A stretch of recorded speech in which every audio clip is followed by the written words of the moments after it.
వేదిక మీకు ఆహ్వానించుకున్నాను. ఇక్కడికి విచ్చేసిన మీ అందరికీ గొప్ప అదృష్టవంతులు అని చెప్పచ్చు.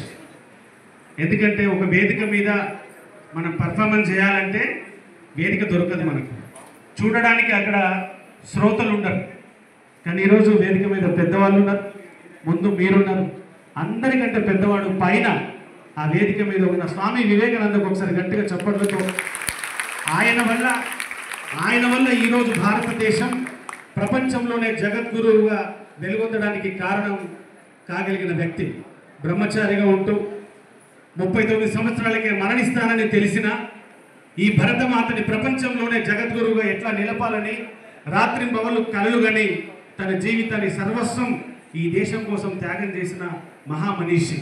మనం ఆయన జీవితం గురించి చదివితే ఒక్క లైన్ చాలు మన జీవితాన్ని మార్చడానికి. అట్లాంటి స్వామి వివేకానంద బర్త్డే జయంతి జనవరి 12 నాడు ఢిల్లీలో జరుగుతుంది. ఆ ప్రధానమంత్రి మోదీ గారు పాల్గొనే ఆ కార్యక్రమంలో మన కామారెడ్డి నుంచి కూడా ప్రజెంట్ చేస్తామని ఒకసారి గట్టిగా